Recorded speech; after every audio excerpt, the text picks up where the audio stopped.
नमस्कार। आज हम भारत के स्वतंत्रता संग्राम से जुड़े कुछ बहुत खास व्यक्तित्वों और उनके अलग-अलग योगदानों पर थोड़ी गहराई से बात करने वाले हैं। जी। हमारे पास जो जानकारी है उसमें स्वदेशी आंदोलन से लेकर भारत छोड़ो आंदोलन तक कई अहम नाम और उनकी भूमिकाएं शामिल हैं। बिल्कुल। और ये देखना दिलचस्प है कि कैसे बिल्कुल अलग-अलग सोच और अलग-अलग इलाकों के लोग एक बड़े मकसद के लिए साथ आए थे। हाँ, यही तो समझने की कोशिश है हमारी कि ये जो आज़ादी की लड़ाई थी इसमें कितने तरह के लोग थे, कितने अलग-अलग तरीके थे। तो चलिए शुरू करते हैं फिर। हाँ, जरूर। इस जानकारी से ना जमीन पर जो काम हो रहा था उसकी एक झलक मिलती है। तो सबसे पहले स्वदेशी आंदोलन, लोकमान्य तिलक का नाम आता है। जी। पूना और बॉम्बे में। जी। उन्होंने तो जैसे गणपति उत्सव, शिवाजी उत्सव, इनको एक जरिया बनाया देशभक्ति जगाने का। और उनका लक्ष्य तो साफ था, स्वराज। बिल्कुल। और उधर पंजाब में देखिए लाला लाजपत राय थे, अजीत सिंह थे। हाँ, उनका जोर किस पर था? शायद तकनीकी शिक्षा, आत्मनिर्भरता। जी बिल्कुल, टेक्निकल एजुकेशन, ताकि हम अंग्रेजों पर निर्भर न रहें।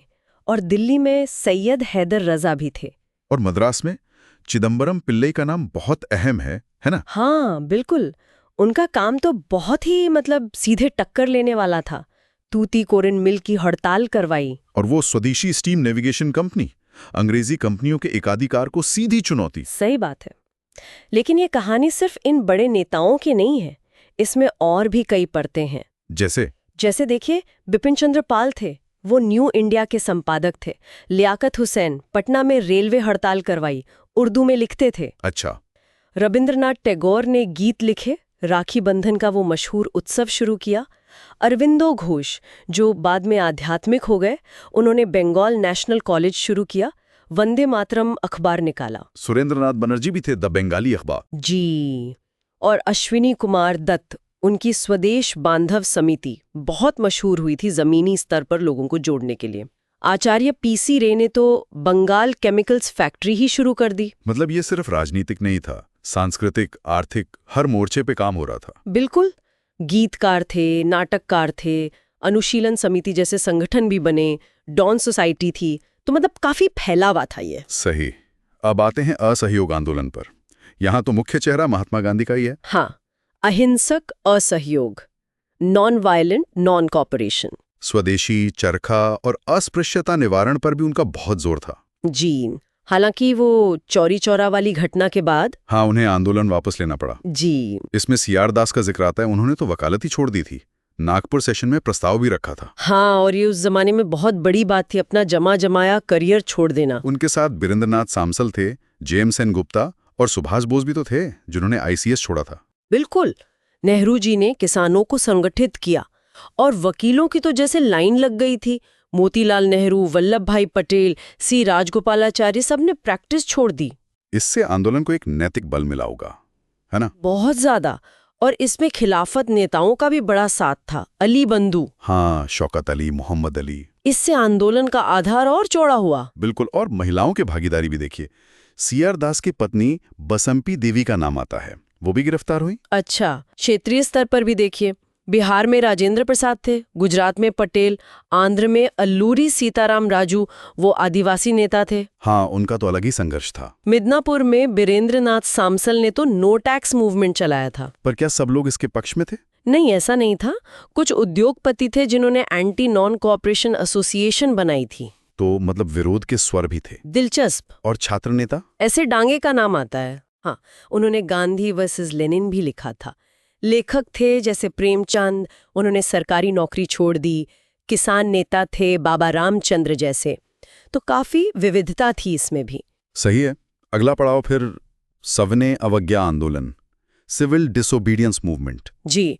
और इसकी शुरुआत तो बहुत नाटकीय थी। हाँ, गांधी जी का डांडी मार्च, नमक कानून तोड़ा उन्होंने, एक प्रतीक बन गया वो। और कितना शक्तिशाली प्रतीक। और ये सिर्फ दांडी तक सीमित नहीं रहा। दक्षिण में सी राजागोपालाचारी। हाँ, त्रिचिनोपोली से वेदारण्यम तक मार्च किया उन्होंने। और केरल में के किलप्पन, कालीकट से पायन्नूर तक। नेहरू जी भी सक्रिय थे, गिरफ्तार भी हुए। और सरोजनी नायडू, उन्होंने धरसाना सॉल्ट वर्क्स पर जो मार्च का नेतृत्व किया, वो तो कमाल था। बिल्कुल। और पश्चिमोत्तर सीमा प्रांत का जिक्र जरूरी है। खान अब्दुल गफ्फार खान। हाँ, उनके खुदाई खिदमतगार, लाल कुर्ती वाले, उनका अहिंसक प्रतिरोध तो मिसाल है। लेकिन क्या इस दौर में सिर्फ अहिंसक प्रतिरोध ही था? नहीं, ऐसा नहीं कह सकते। लांतिकारी गतिविधियां भी साथ साथ चल रही थीं। जैसे सूर्य सेन का चटगांव शस्त्रागार छापा। हाँ, चिटगांव आमरी रेद। ये दिखाता है कि आज़ादी के लिए रास्ते अलग अलग अपनाए जा रहे थे। उद्योगपतियों का भी देखिए, शुरुआत में जीडी बिड़ला, जमनालाल बजाज जैसे लोगों ने समर्थन दिया, पर बाद में कुछ मतभेद भी हुए। हाँ, आंदोलन लंबा खिंचने पर कुछ मतभेद भी उभरे। महिलाओं की भूमिका और ज्यादा मुखर हुई। जैसे त्रिपुरा में वो 2 युवा लड़कियां थीं, शांति घोष और सुनीति चौधरी। उन्होंने सीधे अंग्रेज मजिस्ट्रेट की हत्या कर दी। बाप रे! तो मतलब तेवर बदल रहे थे। कांग्रेस के अंदर भी बहस चल रही थी। किस तरह की बहस? सुभाष बोस और विठल भाई पटेल जैसे नेता गांधी जी के आंदोलन वापस लेने की रणनीति से सहमत नहीं थे। आलोचना की उन्होंने। और कुछ लोग चुनावी राजनीति में लौटना चाहते थे। हाँ, जैसे सत्यमूर्ति थे, भूलाभाई देसाई थे, और इसी दौर में समाजवादी गुट भी उभर रहा था। जयप्रकाश नारायण, अशोक मेहता और डॉक्टर अंबेडकर। हाँ, वो गोलमेज सम्मेलनों में दलितों का प्रतिनिधित्व कर रहे थे। तो मतलब कई धाराएं एक साथ बह रही थी। बिल्कुल। और फिर आता है आखिरी बड़ा आंदोलन 1942 का भारत छोड़ो, क्विट इंडिया मूवमेंट। जी, क्रिप्स मिशन फेल हो चुका था। और गांधी जी का वो नारा, करो या मरो, डू और डाई। हाँ, और नारा देते ही लगभग सारे बड़े नेता गिरफ्तार कर लिए गए। अंग्रेजों को लगा होगा कि अब आंदोलन दब जाएगा। पर ऐसा हुआ नहीं। एक जबरदस्त भूमिगत मतलब अंडरग्राउंड आंदोलन शुरू हो गया। इसमें कौन लोग सक्रिय थे? जयप्रकाश नारायण, राम मनोहर लोहिया, अरुणा असफ अली, सुचेता कृपलानी, ये सब बड़े नाम थे जो अंडरग्राउंड रहकर काम कर रहे थे। और कई जगहों पर तो समानांतर सरकारें भी बन गई थी। हाँ बिल्कुल, जैसे बलिया में चित्तू पांडे ने बनाई, तामलुक मिदनापुर में सतीश सामंता ने ताम्रलिप्त जातीय सरकार बनाई। ये तो बहुत बड़ी बात थी। और उषा मेहता, उन्होंने गुप्त कांग्रेस रेडियो चलाया, सूचना पहुंचाना, लोगों का हौसला बनाए रखना। कमाल है। और इसी दौर में आईएनए की भूमिका भी आती है। हाँ, इंडियन नेशनल आर्मी। जी। पहले राज बिहारी बोस, कैप्टन मोहन सिंह, और फिर नेतृत्व संभाला सुभाष चंद्र बोस ने। मुझे खून दो, मैं तुम्हें आजादी दूंगा। हाँ जी, ये नारा तो गूंज गया था। हालांकि आईएनए का भारत की जमीन पर असर सीमित रहा, पर उसने एक जज्बा जरूर पैदा किया। और भारत छोड़ो आंदोलन का फैलाव कैसा था? बहुत ज्यादा व्यापक था। ट्रेड यूनियनों ने हड़तालें की, जैसे बेंगलोर में केटी भाष्यम, किसान, आदिवासी सब शामिल हुए। मातंगिनी हाजरा का नाम आता है। हाँ, तामलुक में 73 साल की किसान विधवा झंडा लेकर जुलूस का नेतृत्व कर रही थी और गोली लगने से शहीद हो गई। ओहो। और उड़ीसा के कोरापुट में लक्ष्मण नाइक थे, आदिवासी नेता, उनको फांसी दे दी गई। सतारा में नाना पाटल का विद्रोह भी बहुत महत्वपूर्ण था। ये दिखाता है कि समाज का हर तबका, मतलब बिल्कुल आखिरी आदमी तक, इस लड़ाई में शामिल था। जी। हालांकि यहाँ भी ये ध्यान रखना होगा कि सब एकमत नहीं थे। जैसे सी राजगोपालाचारी, वो इस आंदोलन के तरीके से सहमत नहीं थे और उन्होंने कांग्रेस छोड़ दी थी। अच्छा, तो मतलब मतभेद हमेशा रहे। बिल्कुल। तो हमने ये 4 बड़े आंदोलन देखे और उनमें शामिल अलग अलग तरह के लोग, नेता, वकील, छात्र, किसान, मजदूर, महिलाएं, उद्योगपति, लेखक, क्रांतिकारी, हर कोई था। जी। तो इन सब का निचोड़ क्या निकलता है, क्या कह सकते हैं हम? देखिए, निचोड़ तो यही है कि भारत की आज़ादी की लड़ाई कोई एक सीधी सादी कहानी नहीं है। ये किसी एक व्यक्ति या किसी एक गुट या किसी एक तरीके की कहानी नहीं है।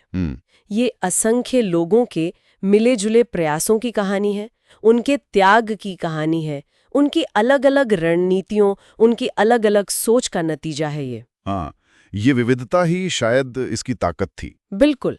अगर हम इसे थोड़ा और बड़े पैमाने पर देखें तो ये दिखाता है कि एक बड़े लक्ष्य के लिए कितनी अलग अलग तरह की ऊर्जाएं, कितनी अलग अलग विचारधाराएं एक साथ आ सकती हैं। भले ही उनके तरीकों में, उनकी सोच में आपस में मतभेद क्यों ना हो। हाँ बिल्कुल, वो मतभेद भी इस प्रक्रिया का हिस्सा थे। तो फिर यहाँ एक सवाल सोचने लायक है जी। कि जब हम जन आंदोलनों को देखते हैं और उसमें किरदारों और तरीकों की इतनी विविधता पाते हैं, तो इससे नेतृत्व की हमारी जो पारंपरिक समझ है उस पर क्या असर पड़ता है? लीडरशिप का मतलब क्या सिर्फ ऊपर बैठे कुछ लोग हैं या ये कहीं ज्यादा फैली हुई चीज है?